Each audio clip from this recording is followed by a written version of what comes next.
ভারতের জসওয়াল আর তিলক ভার্মাদের হারিয়ে অনূর্ধ্ব-19 বিশ্বকাপ জিতেছিল বাংলাদেশের জয় ইমনরা।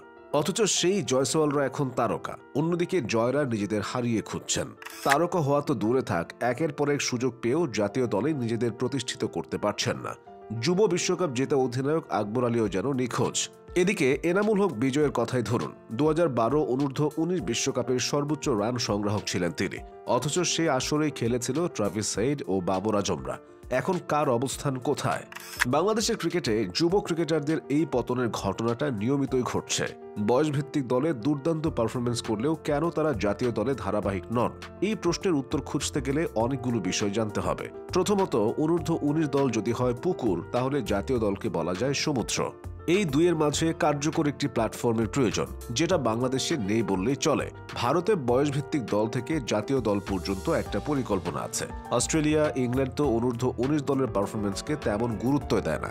তারা এটাকে শেখার মঞ্চ হিসেবে দেখে। তারা ধাপে ধাপে অনূর্ধ্ব-19 দলের ক্রিকেটারদের জাতীয় দলে নেওয়ার পরিকল্পনা করে। এখানেই বাংলাদেশের বিশাল শূন্যতা।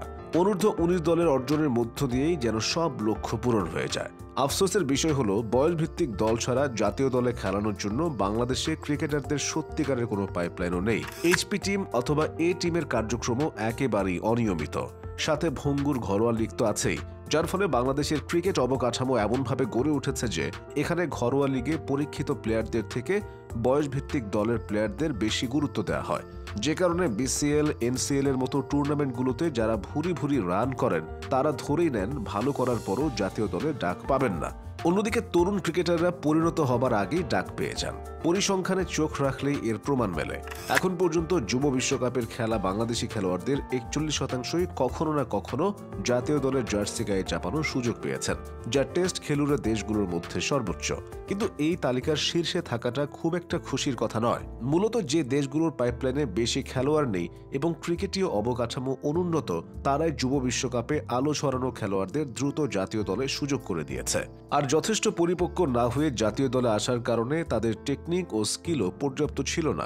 তাই বাংলাদেশের মতো দল থেকে প্রতিভাবান খেলোয়াড়দের ঝরে পড়ার হারও অনেক বেশি। একদিকে প্রতিযোগিতামূলক ক্রিকেট না থাকা, অন্যদিকে ক্রিকেটারদের অতিরিক্ত আত্মবিশ্বাস, সব মিলিয়ে যা তা অবস্থা।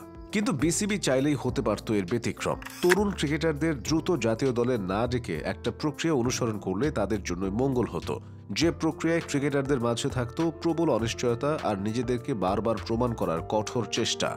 অনূর্ধ্ব-19 দলে খেলার পর ঘরোয়া লিগে, এরপর সেখানে ভালো করতে পারলে এইচপি দলে, আর এইচপিতে ভালো করলে সুযোগ দেওয়া যেত এ দলে। পাশাপাশি ঘরোয়া ক্রিকেটের মান উন্নত করা, প্রতিযোগিতামূলক ক্রিকেট এবং ফ্র্যাঞ্চাইজি টুর্নামেন্ট বাড়ানোর মাধ্যমে এই প্রক্রিয়াকে আরও ত্বরান্বিত করা যেত।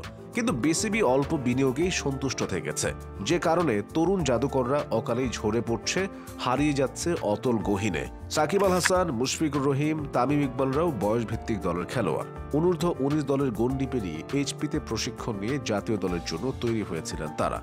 জাতীয় দলে ঢোকার পর তাদের আর কখনো পেছনে ফিরে তাকাতে হয়নি। এক একজন তারকা হয়ে দেশের জন্য খেলেছেন 17-18 বছর ধরে। কিন্তু গত দেড় যুগেও সাকিব, তামিমের মানের ক্রিকেটার তৈরি হয়নি বাংলাদেশে, যার অন্যতম কারণ তরুণ ক্রিকেটারদের হারিয়ে যাওয়া।